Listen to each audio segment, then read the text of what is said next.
In the rain, billionaire widow Clara Whitfield saw a stranger at a bus stop. He looked like her dead husband. "Come with me," she begged. The rain came down in silver ropes, relentless, drumming a hard rhythm against the bulletproof glass of the black Bentley as it slid along the boulevard.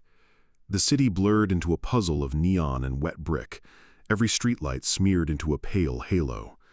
Inside, the cabin was warm and hushed, soft leather and muted jazz, an oasis that felt, to Clara Whitfield, like a beautiful box for something breaking. She checked the time on her watch out of habit rather than need, 6:47 p.m. Another 16-hour day wrestled into submission. Her tablet glowed on her lap with numbers that wouldn't stop whispering failure. She pinched the bridge of her nose, then caught her reflection in the window. Blonde waves tamed beneath a cream coat, a face made for glossy covers, blue eyes that refused to dim even when her world tried to. She was 36, a thick, curvy, undeniably sexy white woman who had learned how to turn attention into armor. Tonight the armor felt heavy. "Traffic's closing up ahead, Ms. Whitfield," her driver murmured through the intercom. "Do you want State or the Lakeshore?" "Whichever gets us home without a lecture," Clara said, sounding steadier than she felt. Evan would have teased her for that. The thought arrived like a shard of glass. 6 months since the heart attack, and the rip through her life still hadn't sealed. Since the funeral, she'd run Whitfield Holdings as if sheer will could keep a giant upright. She'd signed contracts with a smile while her hands shook beneath the table. She'd charmed clients, placated vendors, blocked poachers in suits who smelled like cologne and opportunity. The board sent condolences by day and doubt by night. Competitors circled like gulls over a stranded boat. Her phone buzzed. A text from her mother. "You were luminous at the gala, darling, but there's no shame in moving on. Consider a sale. Consider happiness." Clara's jaw ticked. Her mother meant well, but the subtext landed like a verdict. Evan was the visionary. You were the face. Without him, what are you? She looked back at the tablet, the drop in operating margin, the spike in churn, the line of red that refused to turn black just because she willed it to.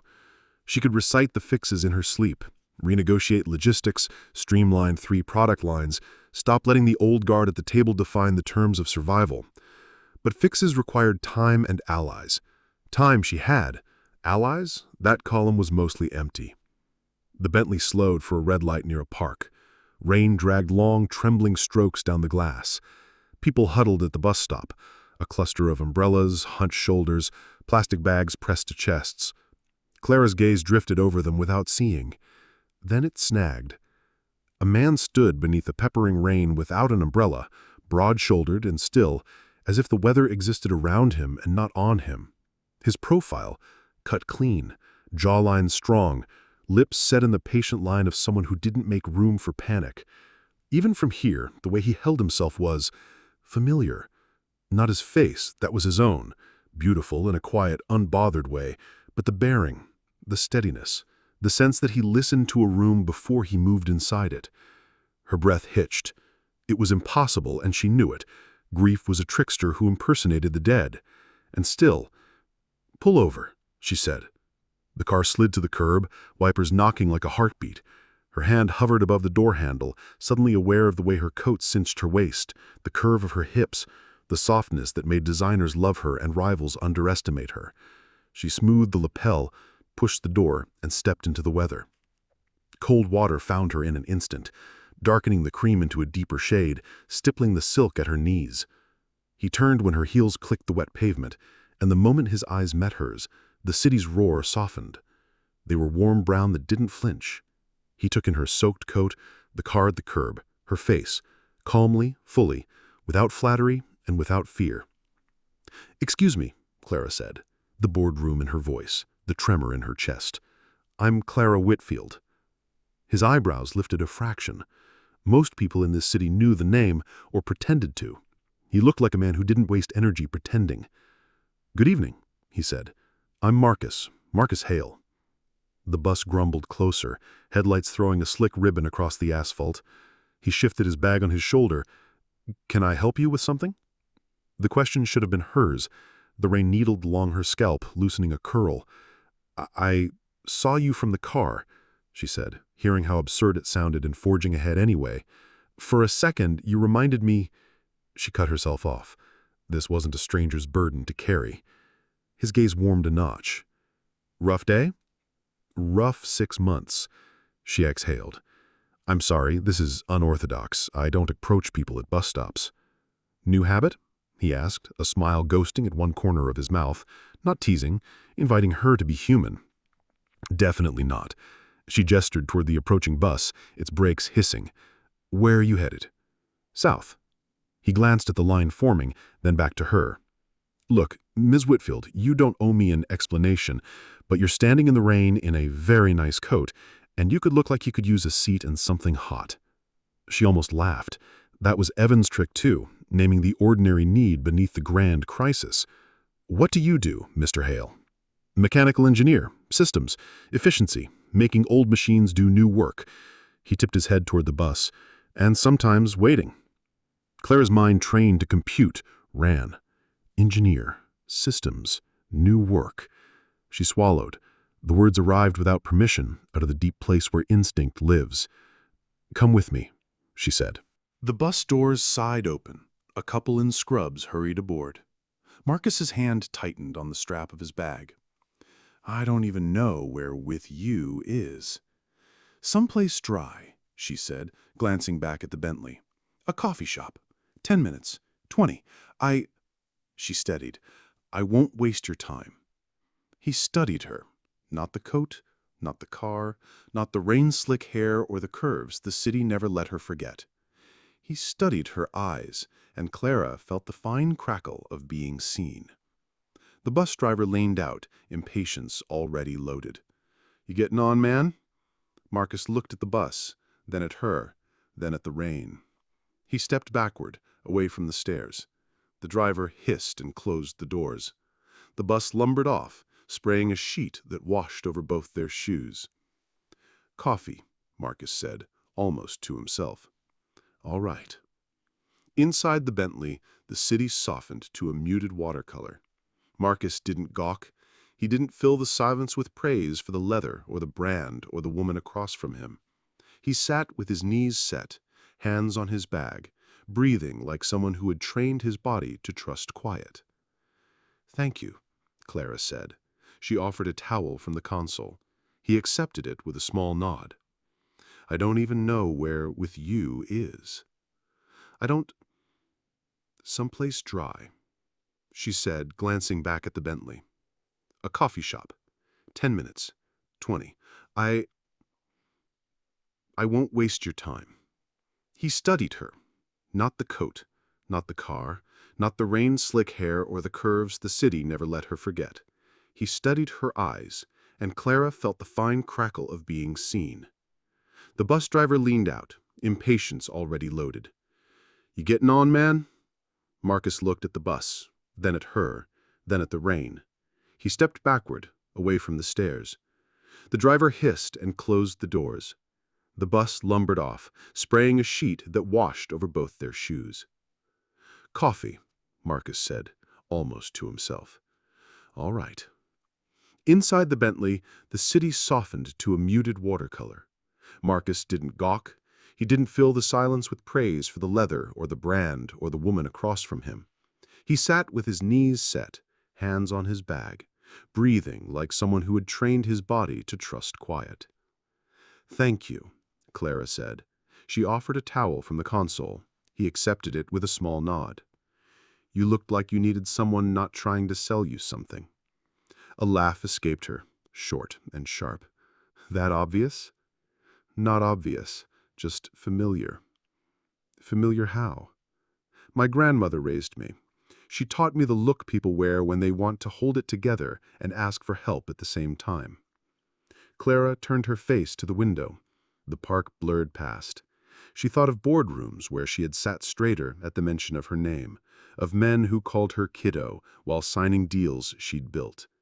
She thought of the vultures, of the way grief had made her soft and the city had punished softness on sight. "I run a company, a large one. Everyone expects me to stop bleeding while they sharpen knives for the after-party." "And you came to a bus stop for a tourniquet," he said, without unkindness. She met his gaze. I came to a bus stop because I saw a man who stood like a promise. Silence breathed between them. It wasn't empty. "What do you need from me, Miss Whitfield?" Marcus asked. She opened her mouth and closed it. The honest answer was tangled, half business, half ache. She had needed, for one dangerous instant, to believe the dead could send messengers, that the steadiness she'd lost could be borrowed from a stranger long enough to remember her own. "I don't know yet," she said, "but I know this. I can fix a failing system if I find the right leverage. And sometimes leverage looks like a person who doesn't flinch." The Bentley eased to the corner cafe she favored when she wanted anonymity. Rain rattled the awning. The driver glanced back. She shook her head. Not yet. Marcus watched her for 3 beats. "All right," he said. "I'll hear you out." She felt something loosen inside her ribs. Not relief. Possibility. "My name is Clara," she said, and for the first time all day it sounded like a beginning. "Will you come with me?" He smiled then, real, and quiet, and certain. "I already did." Outside, the city kept raining. Inside, in the warm hum just before a story changes course, 2 people sat facing each other. An empire trying not to drown, and a stranger who stood like a promise, and the space between them filled with the simple, dangerous hope that comes from saying yes. The smell of roasted beans wrapped around Clara the moment she stepped inside the cafe, chasing the damp from her skin and the nervous tremor from her chest. The rain still hammered the city, but in here, voices hummed against the low clink of mugs. Soft lighting caught on the copper trim, reflecting in the dark wood of the booths. She slipped out of her coat, shook loose the blonde curls that had plastered to her cheeks, and let herself exhale. Marcus followed her in, quiet and composed. The engineer carried himself like a man accustomed to reading a room before claiming a corner of it. He didn't rush, didn't fidget. His presence was solid, like a stone at the center of rippling water. Clara felt the weight of stares as they crossed the room. The Bentley had not gone unnoticed outside, nor the sight of a thick, curvy woman in designer heels walking with a broad-shouldered stranger. She ignored the whispers, claiming a booth in the back. Marcus slid in across from her, setting his bag by his feet. "So," he said simply, "coffee, then answers." Clara lifted a hand for the waiter. "Double espresso for me." She glanced at him. "Black coffee," Marcus replied. The waiter retreated. For a moment the only sound was the rain tapping the window and the low grind of the machine behind the counter. Clara rested her elbows on the table, laced her fingers, and met his eyes. "You think I'm insane?" she said. "I think you're desperate. Not cruelly, just fact." Her lips tugged into something halfway between a smile and a flinch. "Fair. Both can be true." The coffees arrived, steam curling up into the dim light. Clara wrapped her hands around her cup, drawing warmth into her bones. 6 months of grief had taught her how to appear controlled. It hadn't taught her how to silence the ache. "Mr. Hale."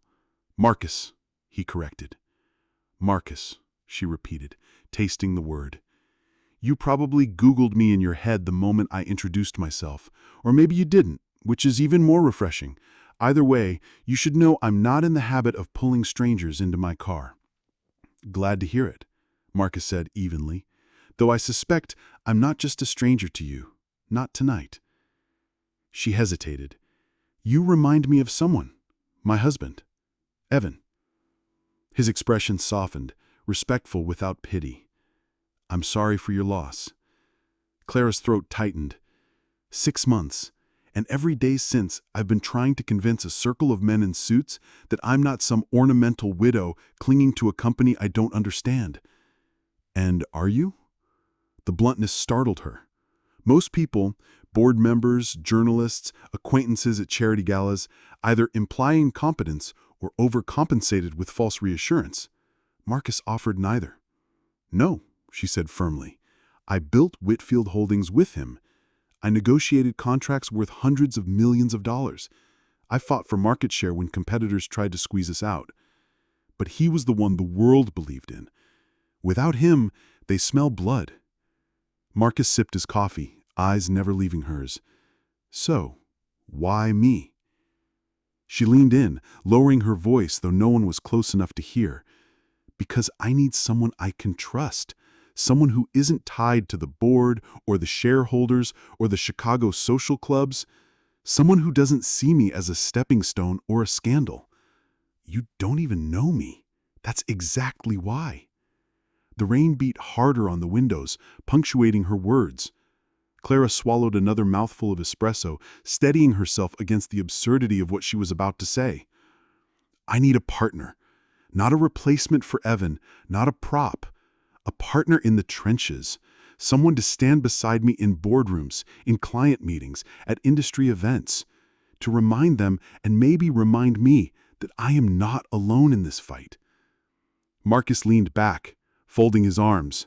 His dark eyes studied her the way an engineer studies a machine, looking for the load-bearing flaws. You're asking a lot. I know. And offering? Clara straightened. A seat at my side, a chance to shape something bigger than either of us, and compensation, of course. But more than that, a chance to matter in a place that thinks it knows everything, but desperately needs someone like you. He considered, tapping a finger against the ceramic mug. What if I say no? Then I thank you for listening, and I keep fighting alone. For the first time, Marcus smiled, a small curve of lips that softened the sternness of his jaw. You don't give up easy, do you? Never, she said. The rain eased to a drizzle. A lull stretched between them, filled with the clatter of cups and the hiss of milk frothing behind the counter. Marcus reached for his bag, then paused. One meeting, he said. One? Clara blinked. I'll go with you to one meeting. Watch, listen, see if I fit into this world you think needs me. After that, we'll decide. Relief surged through her so powerfully it almost made her dizzy. Deal. Marcus rose, slinging his bag over his shoulder. But Clara, don't mistake me for your husband. I'm not here to play ghost. She stood too, her heart racing. I don't need a ghost. I need an ally. They left the cafe together, stepping into the wet glow of streetlights. The city smelled of rain and asphalt, and for the first time in half a year, Clara felt something spark in her chest that wasn't fear or grief. It was possibility. And possibility was enough to keep walking. The elevator doors whispered open to the 42nd floor of Whitfield Holdings. Clara's heels clicked against the marble, each step echoing down the hushed corridor lined with photographs of Evan shaking hands with heads of state and Fortune 500 titans. They had been partners, yes, but in the framed memory of the company, she was always one step behind, smiling at his side, a figure of grace rather than power. That was the story the board loved to remember. Tonight, she intended to rewrite it. Beside her, Marcus adjusted the cuffs of the charcoal Tom Ford suit she'd insisted he wear. He looked uncomfortable in fabric worth more than a month's rent in his Bronzeville apartment, but he wore it with the same grounded ease he had on that rainy night at the bus stop. He didn't fidget, didn't shrink. He simply walked, broad-shouldered and steady, as if boardrooms were no more intimidating than factory floors. "You sure about this?" he asked quietly as they approached the double doors. "No," I admitted, "but doing nothing means surrender." She pushed the doors open before doubt could crowd her. The boardroom stretched before them like an arena. A long mahogany table gleamed under the light, flanked by 12 white men in bespoke suits, their expressions a cocktail of surprise, disdain, and thinly veiled curiosity. At the head sat Daniel Henderson, tall, slicked-haired, his smile carved with condescension. He'd been circling her like a shark since the funeral, whispering to shareholders, dangling buyout offers like poisoned fruit. "Gentlemen," Clara said, taking her seat at the head of the table, "this is Marcus Hale, our new Chief Operations Officer." The silence that followed was sharp enough to cut. Sterling, the oldest member, cleared his throat. "Chief Operations Officer? Victoria, I don't recall any discussion about such a position. As CEO, I have the authority to make executive hiring decisions. Clara's voice was even, calm. Inside, her heart rattled. Mr. Hale brings 15 years of expertise in manufacturing efficiency and system optimization. Henderson's smile thinned. From where, exactly? Foster Manufacturing. I led initiatives that improved efficiency by 30% and saved over $2 million annually. My focus is solving problems, not politics. A ripple passed through the men. They exchanged glances, eyebrows lifting, lips twitching. Sterling leaned forward. With respect, Mr. Hale, the chief operations role requires, shall we say, an executive-level background, familiarity with corporate culture. Clara caught the shift in his tone. The word culture weighted with everything he wouldn't say aloud. Her pulse flared hot. Culture? She asked coolly. Could you elaborate? Sterling faltered. I simply mean this is a rarefied environment, navigating board relations, client expectations, the nuances of leadership. Henderson jumped in, smelling blood. Victoria, this is rash. You've refused generous offers to sell, and now you bring in an outsider with no pedigree in corporate governance? It's reckless. Perhaps it's time we consider succession planning. Succession. The word landed like a slap. Clara rose from her chair, palms flat on the table. Let's not pretend this is about Marcus's qualifications. This is about control. About the fact that for 20 years you tolerated me only because Evan insisted on it.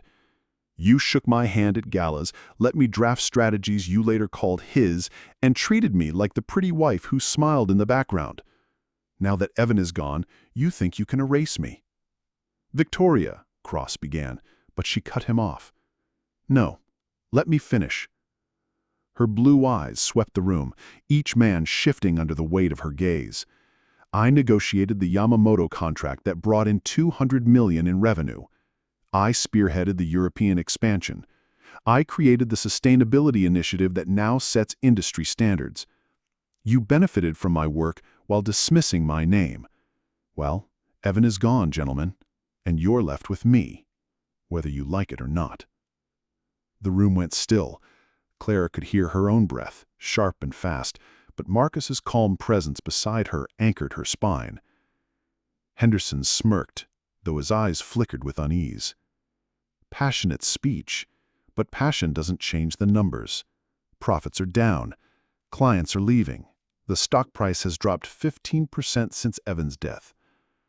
Because you've been sabotaging me, Clara snapped.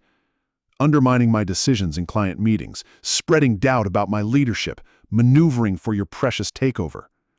That's a serious accusation, Sterling said, his voice tight. Clara didn't flinch. She pulled her phone from her pocket, tapped a recording, and set it on the table. Henderson's voice filled the room. She won't last 6 months. The woman's in over her head. We need to be ready to step in when she fails. Then Sterling's reply, agreed. Tragic about Evan, but perhaps it's an opportunity to restore real leadership. The silence that followed was suffocating. Henderson's smirk curdled into rage. Sterling's face drained of color. The others shifted uncomfortably, eyes darting like guilty schoolboys. Gentlemen, Marcus said, his voice calm but firm, carrying like a steady drumbeat. I think Mrs. Whitfield has made her point. Clara straightened, her chest rising with something more than anger, vindication. He had thought Marcus would be silent support, a body in the room. Instead, he had been a quiet hammer, lending gravity to her fury. Henderson shoved back his chair, his voice clipped. This isn't over. No, Clara said, her eyes cold. It's just beginning. He stormed out, Sterling trailing behind, shame clinging like a second suit. The remaining members avoided her gaze, but did not move to leave. They had chosen, in their silence, to stay. Clara lowered herself back into her chair, adrenaline still surging. Her hands trembled beneath the table. Marcus leaned slightly toward her. his voice low enough for only her. "You didn't need me to speak. You had them bleeding before I opened my mouth." She exhaled, the corners of her lips twitching. "I needed someone to remind me I wasn't insane, that I wasn't just shouting into the void." "You weren't," Marcus said. "You were heard." For a moment, they simply looked at each other across the polished mahogany, the billionaire widow reclaiming her throne, and the stranger who had become her anchor. When the meeting adjourned, the board members filed out stiffly, muttering about next steps. Clara gathered her papers with deliberate calm, though her heart was still pounding. Marcus stood, offering his hand to steady her as she rose. It was a simple gesture, but his palm was warm, grounding, a tether in the storm. "You just declared war," he murmured as they left the boardroom.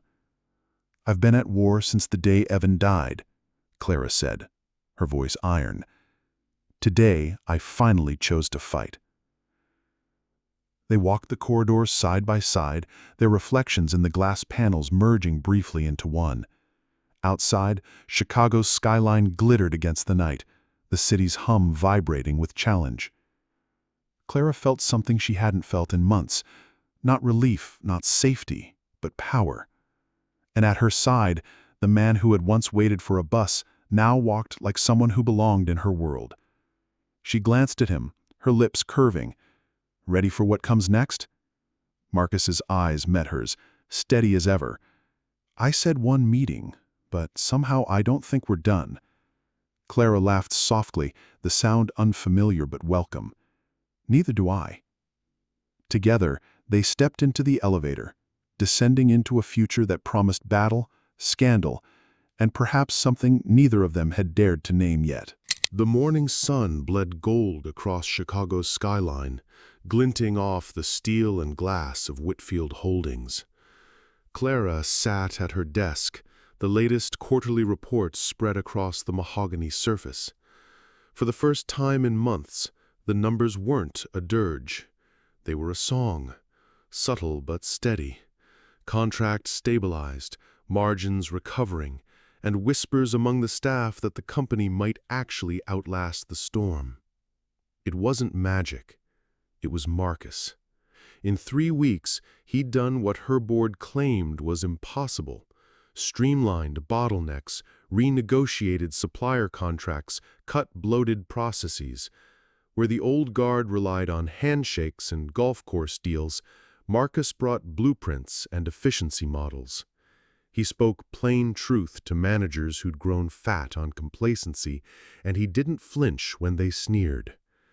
Clara found herself watching him from her office window as he walked the factory floor, sleeves rolled, tie loosened, broad shoulders bending slightly so operators didn't feel dwarfed by him. He asked questions, not to test, but to understand.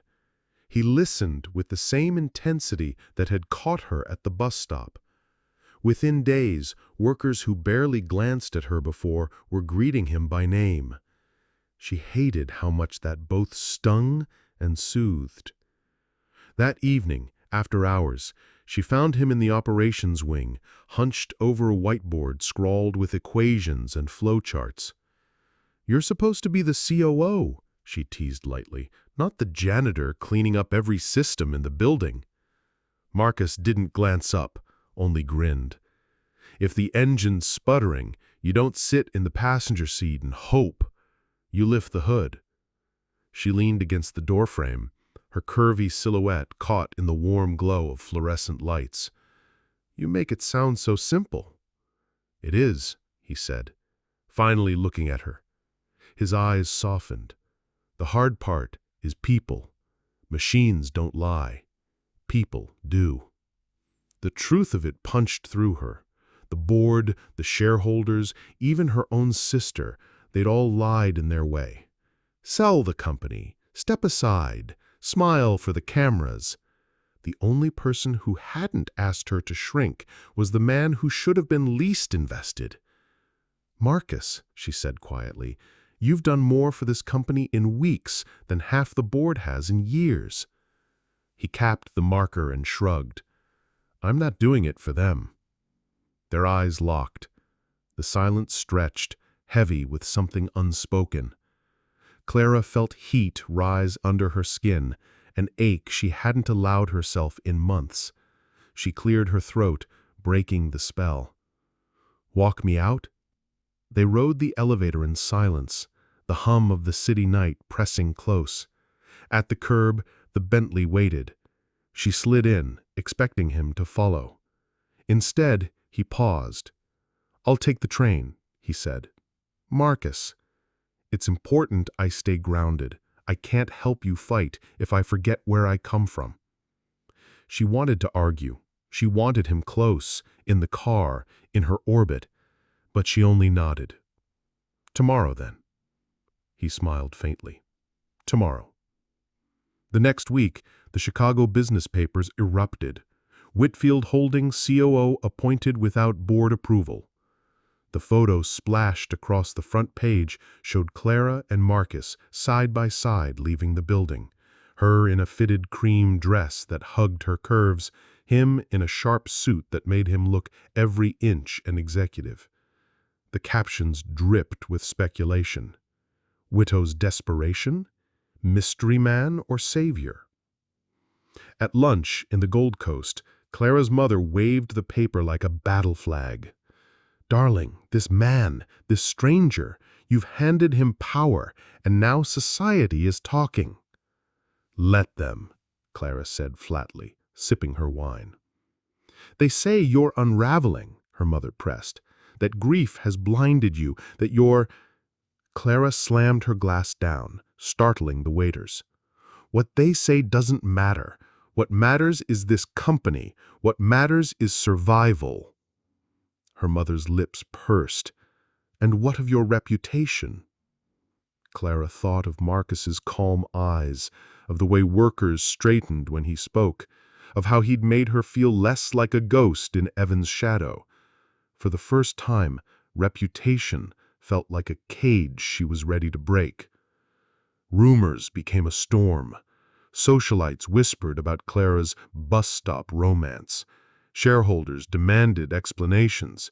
Henderson fanned the flames, calling Marcus unqualified and a pet project of a desperate woman. Clara could have hidden. Instead, she and Marcus doubled down. They spent long nights in her office, shoulder to shoulder, combing through proposals. Papers sprawled across the floor, coffee cups piled high. At first, the closeness was professional, but slowly, inevitably, it shifted. A brush of his hand as he passed her notes, the way her laughter came easier with him beside her. The night she dozed off at her desk and woke to find a blanket draped across her shoulders, his jacket folded beneath her head like a pillow. It was dangerous, this pull. Dangerous because it wasn't born of grief or loneliness. It was born of recognition. He didn't look like Evan. He didn't sound like him. But he carried the same quiet conviction, the same ability to steady a room with nothing more than presence. And maybe, Clara admitted to herself one restless night, that was what she had fallen for all along. Not Evan, not Marcus, but the reminder of who she was when someone truly saw her. The breaking point came 2 weeks later at a client gala. Henderson arrived with a smirk and a headline in his pocket, intent on cornering her. "Victoria," he drawled, using her full name like a blade. "Lovely to see you. I hear your companion is adjusting to executive life. Quite a leap from factory floors to Fortune 500. Clara smiled coldly. "Funny. He's improved our margins in a month than you have in a decade." Gasps rippled through the cluster of executives. Henderson's face mottled. He leaned in, voice low and venomous. "You're a fool. When this collapses, don't expect anyone to save you." Before Clara could respond, Marcus stepped in. He didn't raise his voice. He didn't posture. He simply said, "Careful, Henderson. You might confuse the sound of your own voice with relevance." The silence was delicious. Henderson's jaw worked, but he had no comeback. He stormed off, muttering about betrayal. Clara turned to Marcus, pulse racing. "You just made an enemy." He shrugged. "I've had worse." She stared at him, at the easy confidence, at the calm strength that had become her anchor. Something broke loose inside her then, something chained by grief and duty. "Marcus," she whispered, "why are you helping me?" He studied her face, his dark eyes softening. "Because when I met you, you looked like someone fighting alone. And my grandmother always said, when you see someone fighting alone, you stand beside them." Her breath caught. She wanted to kiss him, wanted to bridge the distance between her lonely grief and his steady calm. But the ballroom buzzed around them, cameras flashing, eyes watching. So she only whispered, "Thank you." Later that night, back in her penthouse, Clara stood at the window, looking out over the glittering city. Marcus had taken the train home, as always, leaving her with silence. But it wasn't the suffocating silence of before. It was full, alive. She pressed her hand to the glass, curves outlined in the reflection of city lights. For months, she had fought to keep Evan's legacy alive, believing it was the only way to prove her worth. But now, with Marcus at her side, she began to see a different truth. Maybe this wasn't about proving she could be Evan. Maybe it was about remembering she had always been Clara, strong, curvy, brilliant, and more than enough. And maybe, just maybe, Marcus Hale was the one man who understood that. For the first time in a long while, she didn't dread tomorrow. She longed for it. The ballroom of the Chicago Business Council pulsed with anticipation. Crystal chandeliers bathed the crowd in warm light as the city's most powerful executives gathered for the annual conference. Whispers carried through the air like static, blending with the clink of glasses and rustle of expensive fabrics. Clara Whitfield stood behind the curtain at stage left, her heart hammering against the silk lining of her fitted navy dress. Tonight wasn't just another keynote, it was survival. Henderson had spent the past month feeding rumors, predicting her collapse, wooing shareholders with promises of restored stability. Everyone out there was waiting to see if she would rise or crumble. Marcus adjusted the microphone clipped to her dress, his hands steady where hers trembled. He wore another Tom Ford suit, sharp enough to slice through doubt, but his presence was what steadied her. He'd stood beside her in boardrooms, late-night offices, factory floors. Tonight, he stood beside her in the place she feared most, the judgment of the entire city. "You don't have to prove them wrong," he murmured, leaning close. "You just have to tell the truth." Clara looked up into his dark, calm eyes and felt something settle inside her. "Stay with me?" "Always," he said. The MC's voice boomed across the ballroom.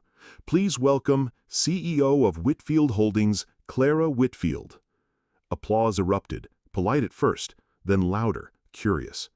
Clara strode onto the stage, heels clicking, curves framed in the soft glow of the spotlight. For once, she didn't think about how she looked. She thought about how she would sound. "6 months ago," she began, her voice carrying with unexpected strength, "I lost my husband and business partner. Many wondered if Whitfield Holdings would lose its way without him. Some even whispered I was just an ornament in his story, that without Evan, I had no place in this world." A hush fell. Every gaze locked on her. Clara clicked to the first slide behind her, graphs rising where they had once plummeted. What they didn't realize is that Evan didn't build this company alone. He and I built it together. And though I grieved him, I did not lose myself. Murmurs rippled through the room. Henderson, seated in the third row, stiffened, his smirk twitching. "In the past 3 months, we've secured 3 major contracts, improved efficiency by 25%, and cut wasteful spending. We didn't do this by clinging to old power structures or recycling the same tired strategies. We did it by daring to think differently, by bringing in new voices, by choosing substance over pretense." She gestured towards Marcus in the front row. Marcus Hale joined us as Chief Operations Officer only weeks ago.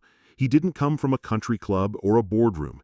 He came from the factory floor, from years of solving problems others ignored. And already, his work has saved us over $1 million. But more importantly, his presence reminds me that leadership isn't about pedigree. It's about integrity. It's about seeing people, listening to them, and fighting for something larger than yourself. The applause began slowly, tentative. Then it swelled, wave upon wave, until the room shook with it. Clara looked directly at Henderson, her voice ringing with steel. To those who've been waiting for me to fail, I have one message: keep waiting. The ovation thundered, reporters scribbling furiously, flashes igniting across the ballroom. Henderson's face flushed red as stone. He rose abruptly and left the room, the sound of the crowd drowning his retreat. Clara stood straighter, the weight of months of doubt sliding from her shoulders. She didn't just survive, she owned the stage. Afterwards, back in her office, she peeled off her heels and let herself sink into the leather sofa, exhaustion seeping through her bones. The skyline glittered outside, Lake Michigan stretching dark and endless. Marcus entered quietly, 2 glasses in hand. "Champagne," he said, handing her one. "You earned it." She laughed softly, the sound edged with disbelief. "I can't believe I did that." "I can," Marcus said, simply, taking a seat beside her. She turned to him, the fizz in her glass catching the city lights. "You've been my anchor in all this. Without you, I think I might have drowned." He shook his head. "You were always strong enough. You just needed someone to remind you." Her throat tightened. She set her glass down, fingers brushing against his. The electricity that had simmered for weeks flared, undeniable.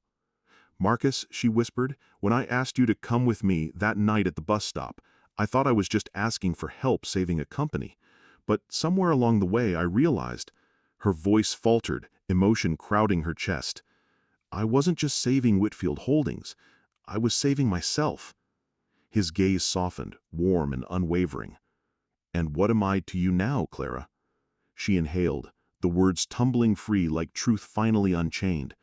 "You're the reason I remembered who I am, the reason I stopped living in Evan's shadow.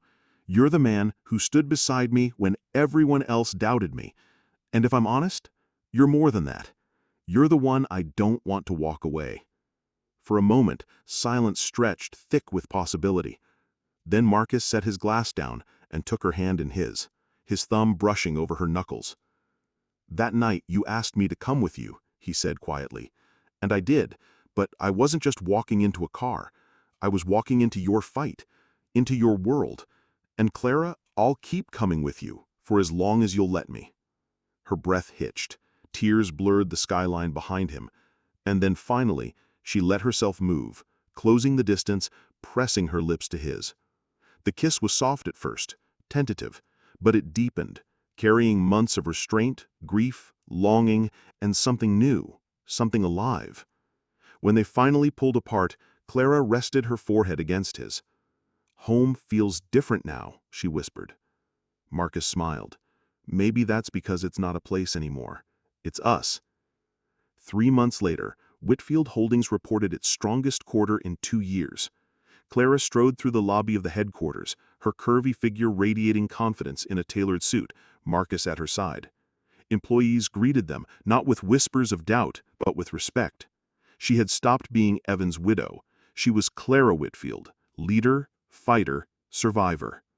And by her side walked the man who had once stood in the rain at a bus stop, a stranger who became her salvation. That night, as they left the building together, Clara paused at the door, glancing at him. "You know," she said softly, "I never needed you to be like Evan. I just needed you to help me remember I was always enough." Marcus squeezed her hand. "Then we're exactly where we're supposed to be." The city lights shimmered across Lake Michigan as they stepped into the night. The rain had returned, soft and steady, but this time Clara welcomed it. It reminded her of beginnings, of chance encounters, of impossible choices, and the words that had changed everything.